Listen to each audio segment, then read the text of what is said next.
Right, welcome to the last video series on functions, not on the for the entire place, but just for functions. This is the last function we'll be considering, and it's called the lookup functions. They are quite important for us, and of course, as usual, we learn by doing. I have some questions already prepared for you, and I have a specific for you question. Okay, so as usual, let's bring this downwards here. Let's try to start down here. Put that here. Let's go back to the math function quickly. Copy this function. Copy that and paste that here. So we'll have the functions used as usual. So can I drag that a bit? I don't like the way it looks, but it's okay. Now the first question says retrieve the product name for each order using the product ID. So that means on the sales table, we want the product name. You can think of this as having two different sheets or two different tables. And you want to perform, you want to connect, you want to combine, you want to perform a relationship, you want to establish a relationship between them. And you don't know how to do it. You don't have the idea of how to do the power pivot, how to do the power pivot or whatever way. Yes, we can use functions to get this done. So let's see how that works. So I'll move this table, move it to that place, and of course, as usual, the first thing I'm going to do, put our data into a table. Why am I highlighting myself this time? Look at what happens. Control T, it includes the sales, but I don't want that, so I'll highlight my range myself, then escape and do a Control T. My table has headers, that's correct. Remove that with extra ribbon, you remember. Remove that, keep it nice and clean. Remove the filter. Okay, so I'll do this as well. Control B, our light gray background as usual, and this, yes. So this is what we have, and we have the order ID, we have the product ID. The first thing it says to get the product name. So let's find a way to add the product name. So I want to add it before the quantity. So say product name.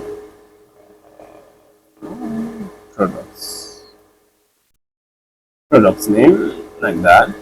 Okay, so how do we do it?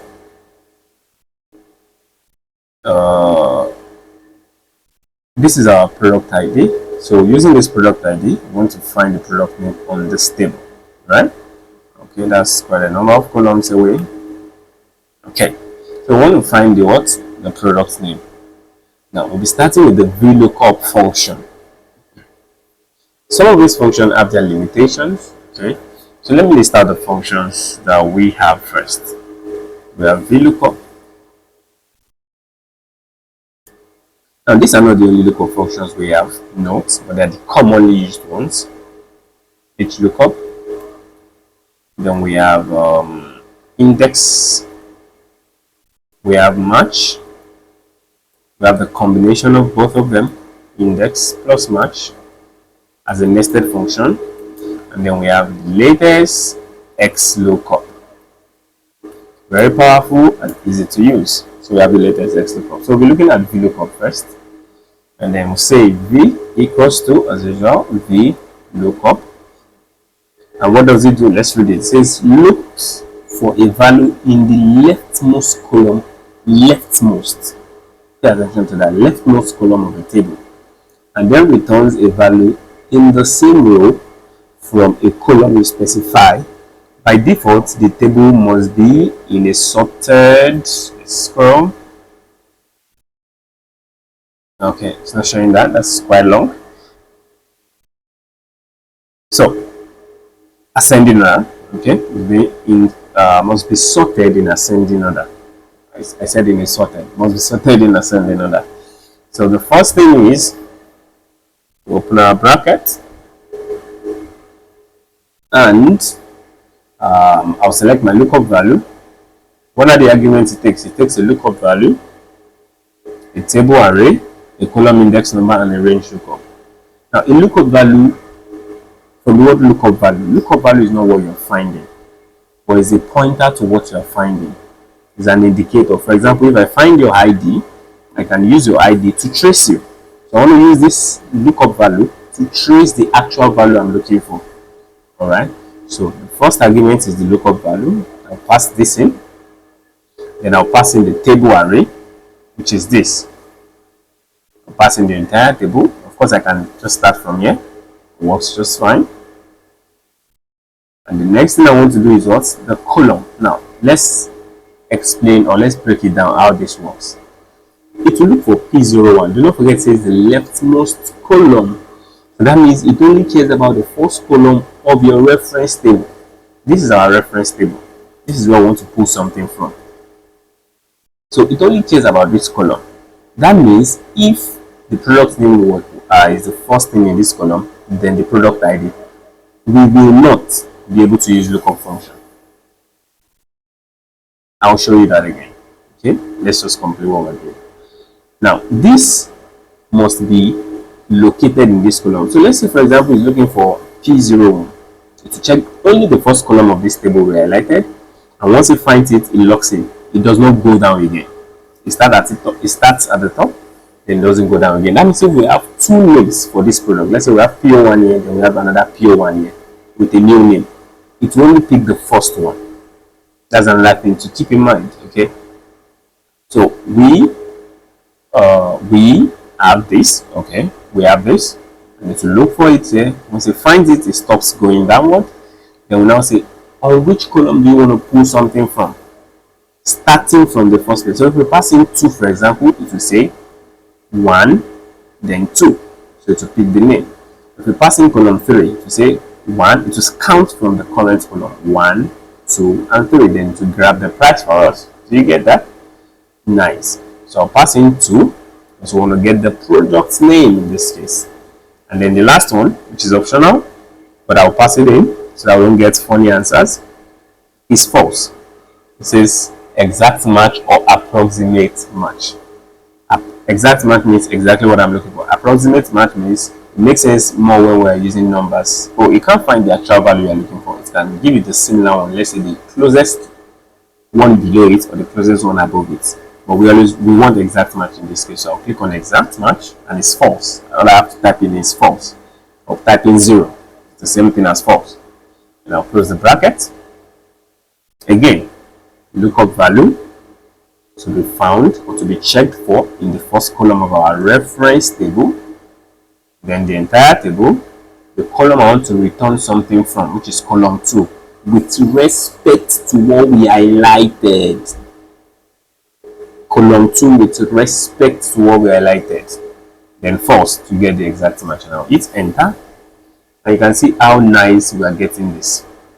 But it seems there's a problem. There's a problem. Okay. What's the problem? Our table has moved. So we're getting NA. We're getting NA. Of course, the best way to undo this without getting NA is to wrap our function up in an NA function. If NA. Okay. Of course, the way to correct this is to lock this table, no doubt. But what if we cannot actually find that ID? Are we still going to be seeing NA? You get the gist now. Okay. But before we do that, let me quickly show you something. And I told you that if we bring this to this place and we bring this to this place, VLOOKUP cannot work for us. So let's check that first. So Ctrl C, paste it here. Ctrl C, and paste that here. Just so we have it. So Ctrl C, paste that on top here. And immediately we get all NAs. Why? Because it will look for this lookup value in the first column. And as long as it cannot find it, boom, it doesn't care about the rest of the operation again. So the limitation of lookup value is that your lookup value must be found in the first column of your reference table. I hope that is clear. So I will undo that and delete this. Okay. Now, we want to fix two things in case we can't find it. But let's fix it properly first before we wrap it in if any. All we have to do is come here and lock this table. But there's a better way, which we know. Let's put our data in a table as well. So highlight it, Ctrl T, put it in a table. Of course, I don't want this. So take this out. Clear. Take out the filter button. Then copy this format. Alright. So we have this nice looking table. Can give this a better color. Let's say this. Okay, black. Or background of black, I mean. And then we have white, which is also bold. Okay. So I'll just copy that style and apply it to this guy. Okay. So I want it to be applied. We copy that again. I want it to be applied to this place. Oops.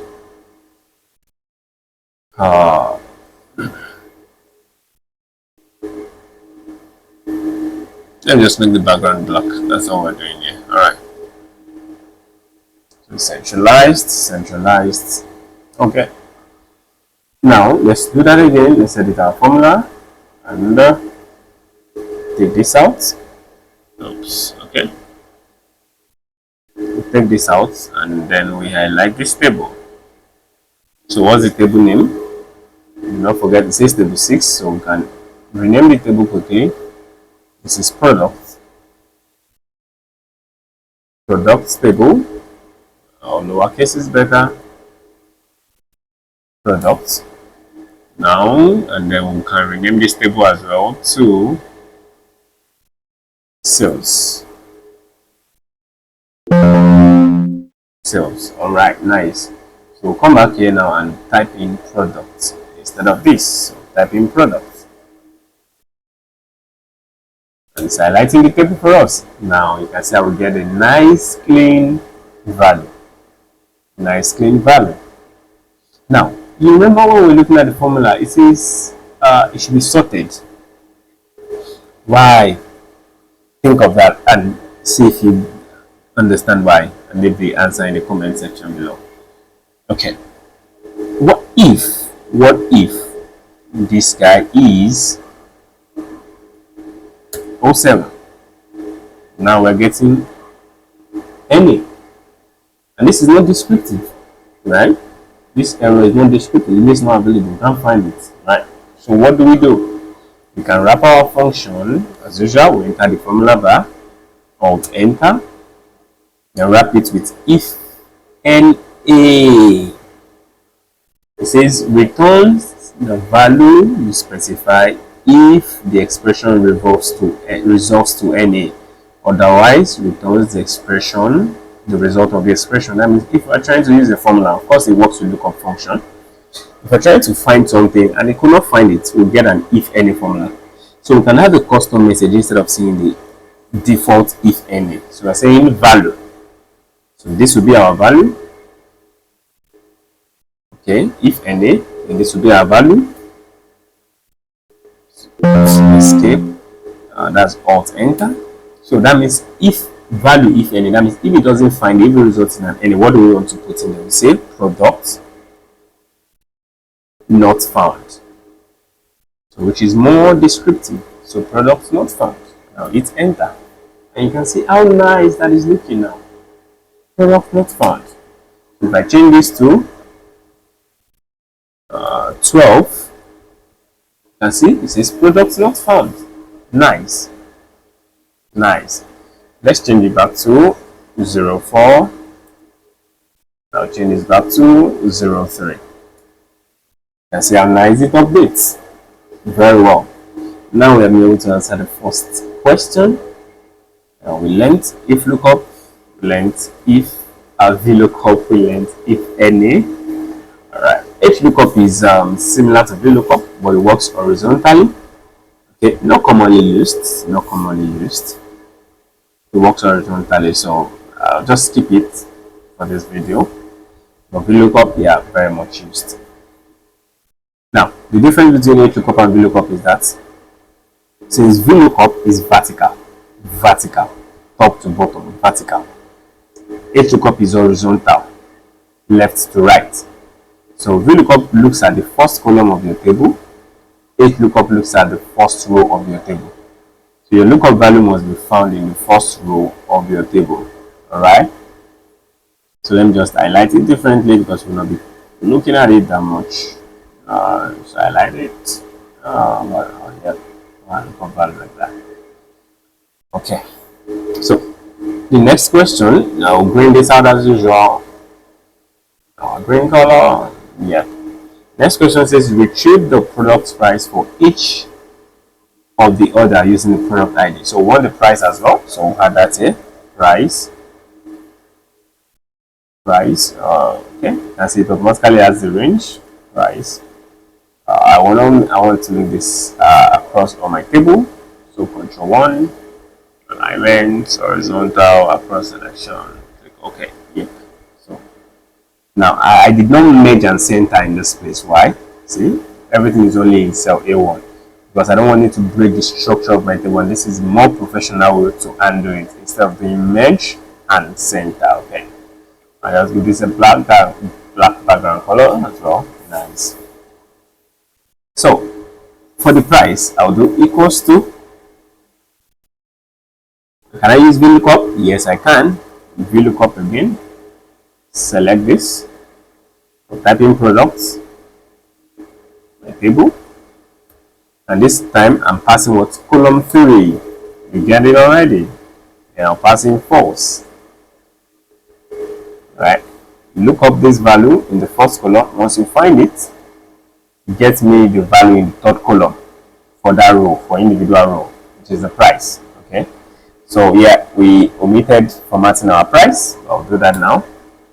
You can see what we got. So let's format the price. Remove the decimals. Give it the currency at the top. So I will know what currency it is. Just use the pound sign. Okay. So I'll apply all of this formatting.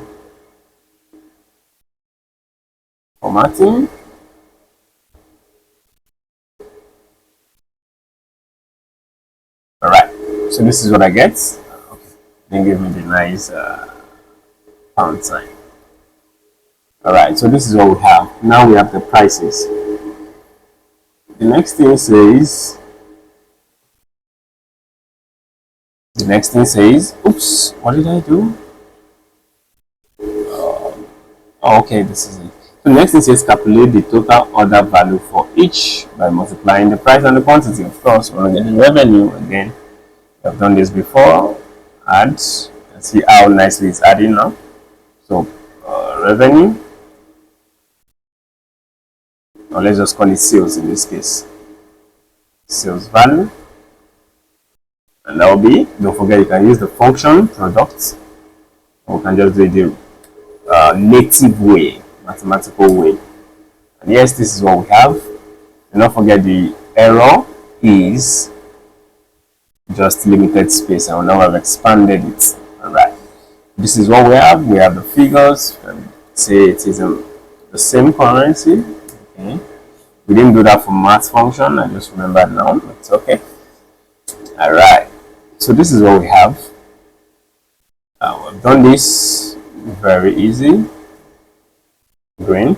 That says undo missing or invalid ID by returning unknown instead of an error. Okay, so here where we had product not found, you can say unknown. That means we have answered the question even before we got there. So let's simulate it. To find out 12. So we get what? Unknown. We get unknown. Okay. So let's make that 0, 2. And you can see it was able to pick 0, 2 directly, regardless of this, even though this was sorted ascending order, which is the way it's supposed to be. But even though this wasn't, it was able to pick the right option for us. Alright, the next thing is, you can grade that out.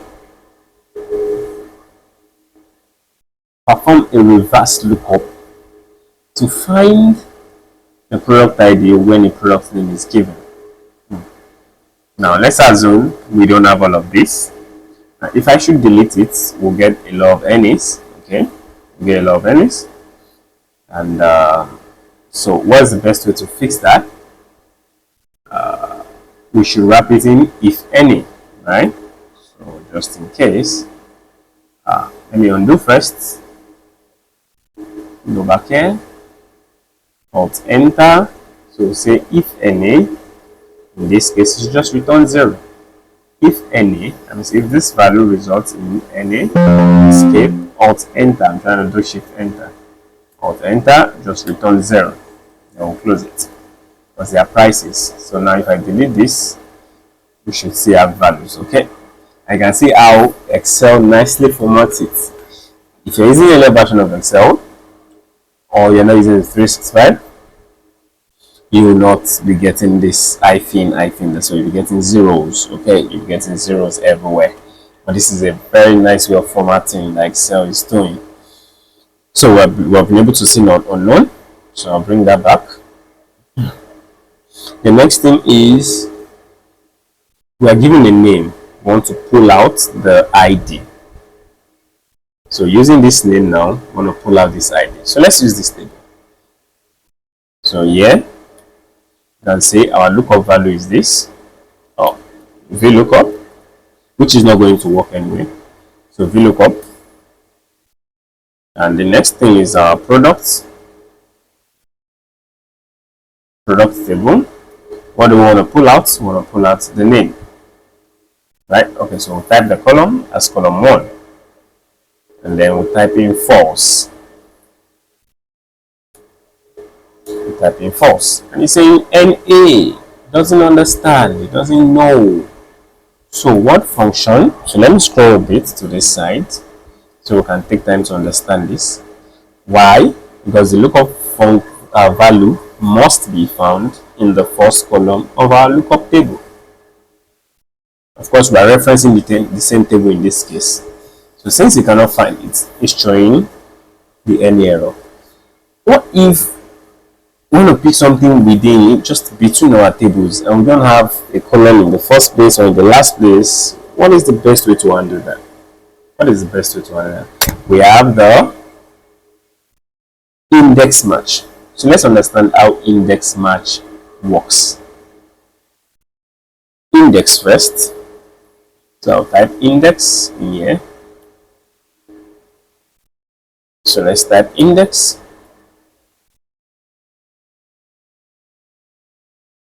Now type match. Now I won't emphasize this function too much. Okay. Why is that? Because we have a better one. Do not add XLOOKUP there. Okay. We have a better one, so I won't emphasize these functions that much. But let's look at how they work. I'm explaining them because some might not have the XLOOKUP, the newer version of Excel, and they still want flexibility. Alright. Let's start with index. What does index do? Index returns the value it finds at an intersection. Okay, so let's read it. It says returns a value or reference of the cell at intersection of a particular row and column in a given range. What does an intersection mean? So if I want to return shoe, so that will be this column. Let me highlight it slightly. Let's use this column and this row, right? And this row. Then that's where I get this, right? That's where I get this. So how can we use index to do this? So let's see how index works in the first place. Index. It says array. Okay, I'll scroll up. Why is this scrolling down? So I'll highlight my column.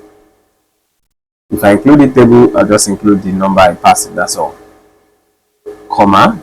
Then it says row number. On row what can I find what I'm trying to get? Row 3. Now don't forget that this using index means you must know, like the same thing with VLOOKUP, you must know the column you want to pull from. The column index. Index means the position. Instead of the name, you are picking the position. So now we must know the row index and the column index. So I must know that that is row 3 that I want to pull from. In reality of it, you will not always know. You might have a large data where you don't know. And that's how we'll be seeing the combination of index and match. So 3, I want to pull something from row 3. I'm from column 1, so I've specified row 3, the same way I highlighted it. Now I want to get something from column 2, right? So passing 2. Now I've highlighted it. So the intersection where they meet to just pull the value out for me. So the last one is optional. I'll just leave it and hit enter. And boom. Shoe. Now have fun. What you now do is try to pull out this value, try to pull out this value, try to pull out this value. So feel free and play around. Try them, practice them until you get it. Now, how does match work? Instead of pulling, you say row, match row, because match can either return a row number or a column number. That's the usefulness of match. Remember that, nice. Remember that for our index column, we passed in what? We passed in 2 values, which is the row index and the column index. But match can do that for us.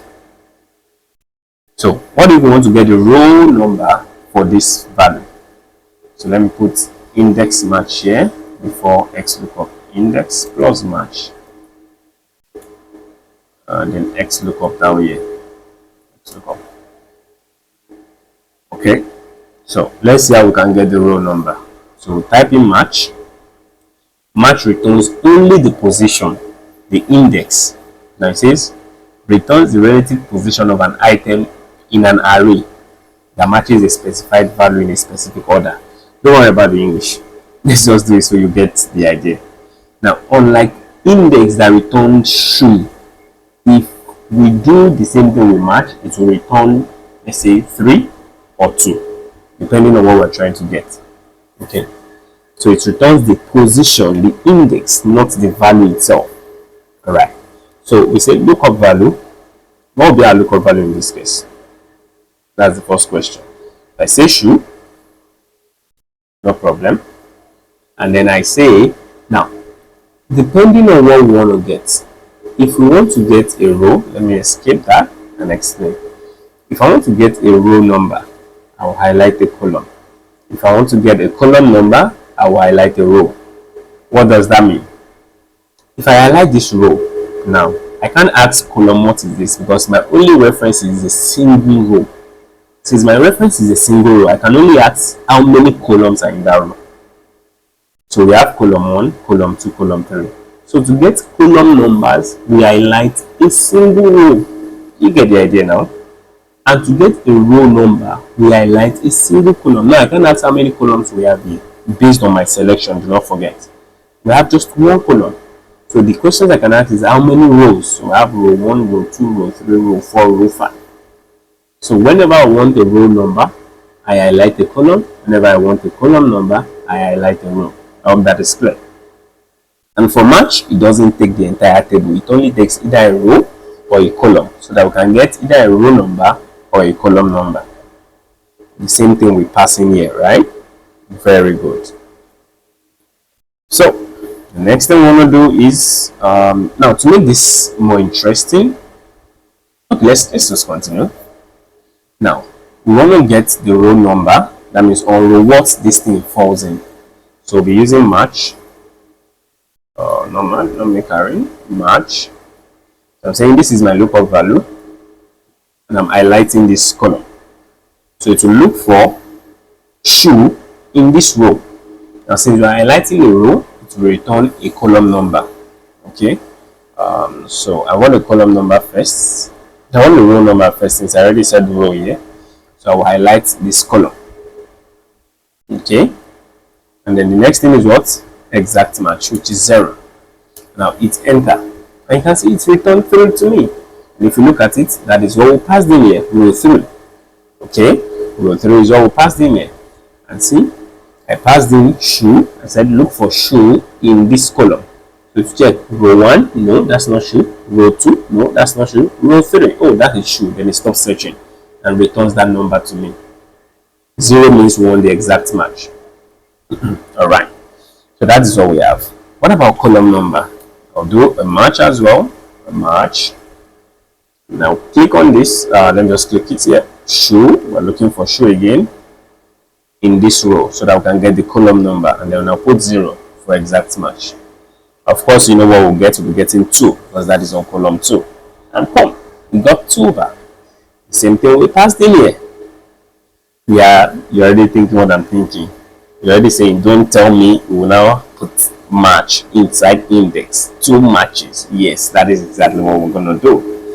So, why is this better than VLOOKUP and HLOOKUP? Because it has no limitation. Yeah, it might be lengthy formula to write, but it has no limitation. Zero limitation. Very flexible, and you can use it to pull data as you want. Okay, so let's combine it now to get shoes. We don't want numbers, we want the shoes. Now, in this case, we're assuming we don't know the row number, we don't know the column number, which is the reality of data itself.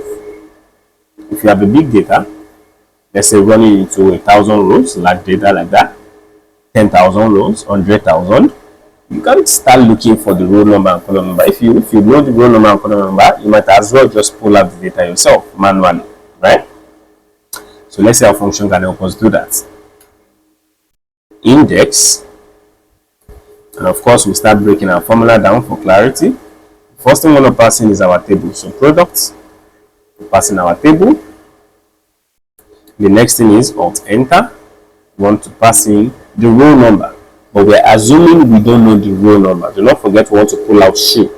We're assuming we don't know the row number. So what can we do? We can use a match. I will say lookup value is what? We type it shoe. Shoe, or we can reference the one that has been typed here, shoes. Either way it works. I can click on this or I type it in. Shoes. It says what is the lookup array. Do not forget that that takes a single column or a single row for match. So in this case, shoes, I want to get the row number first, because the first argument for for index after the table is the row number. So I will highlight a column, right? So I will highlight this. Excuse. Okay, I didn't put a comma first. Comma. Now I highlight this. And I'll put 0 for exact match. I'll close that. I know automatically that that will return what? 3 based on what we have done here. I'll put a comma. Alt Enter again. Now add in the last match. Okay. What is the lookup value again? Still shoes. Still working with shoes. Shoes. Like I said, you can either click and select this or just type it in. Then we'll click enter. Now if we were to drag this formula a very long way and we have a list of products, the best way would be to just click it. So that when we need to update anything, we can just update it here once and everything is updated. Okay.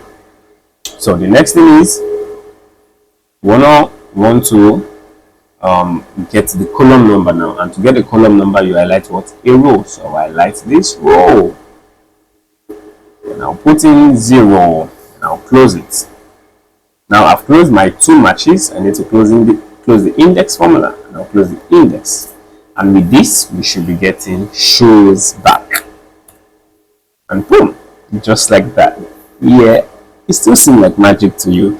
That's okay, it happens. This is you're new to it, it's like the first time, so just take it slowly again, take it back a few minutes, watch again, write notes down, take it more slowly at your pace, use the playback speed button. If I'm too slow, if I'm too fast, okay, reduce the speed, take it slowly and understand it. That's why I broke it down that way. Okay, that's why I broke it down that way. You can see how flexible this is. So I can pick anything. It doesn't care whether it's the first column, my lookup value is in the first column, or the first row, or anyway. You can pick it anyhow.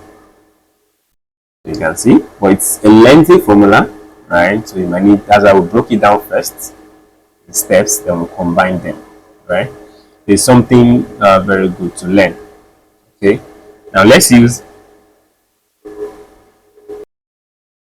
the same index match to get, because based on the question it says we should perform more like a reverse a reverse lookup, where we have a product name to get a product ID.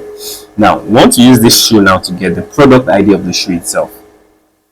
I'll move this down, then I'll drag this down as well. Alright, of course, we delete the formula in here. Escape, delete the formula.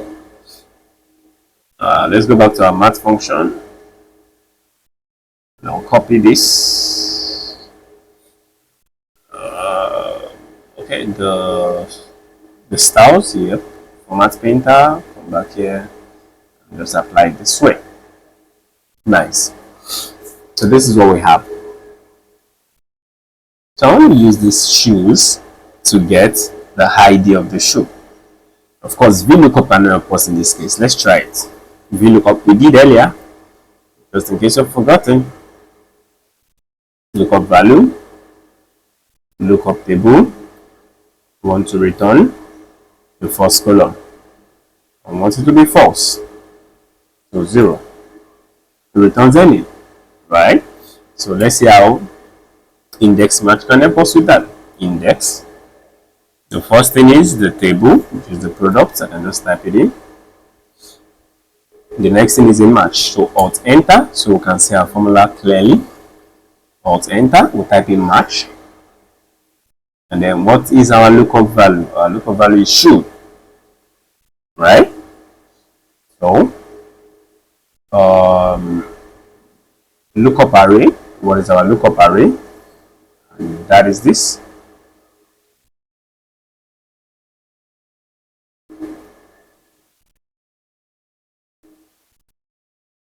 And the next thing we're looking for is put in 0 first.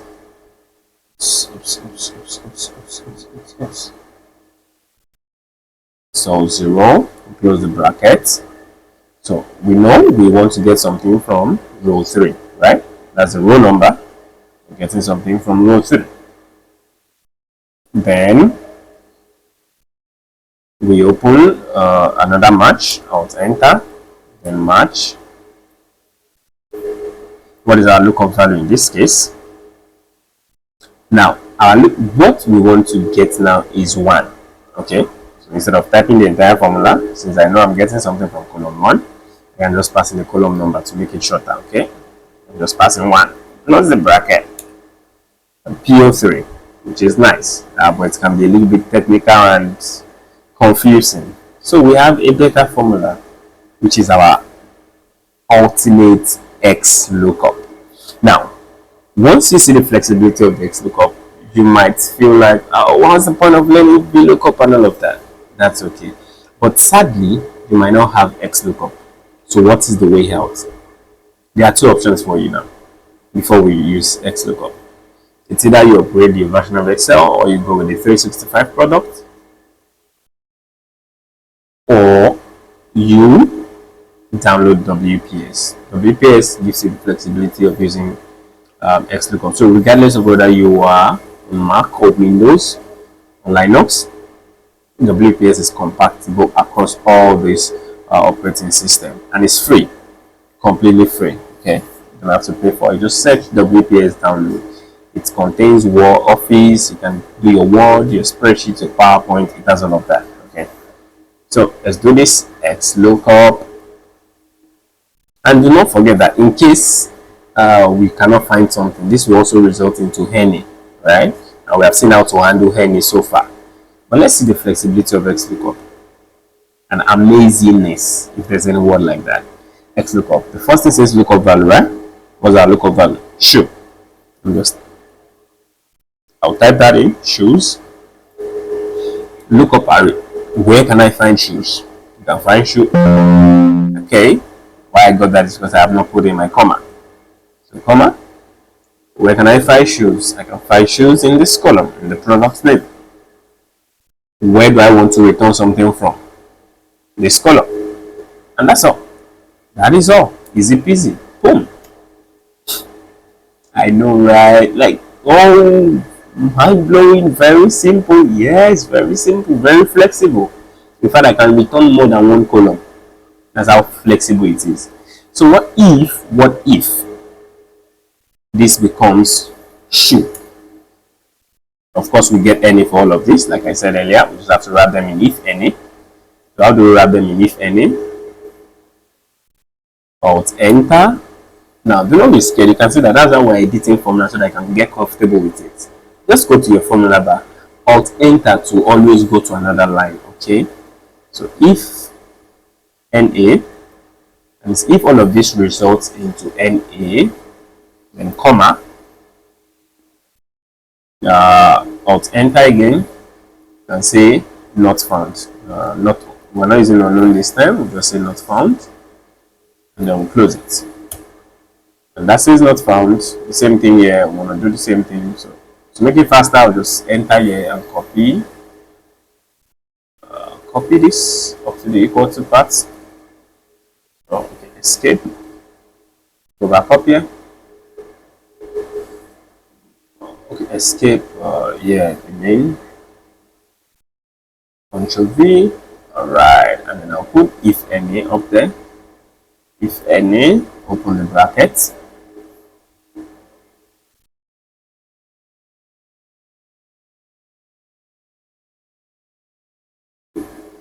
Alt enter. And I'll do that. So not found. What about this? Now, for XLOOKUP, we don't need to put if any.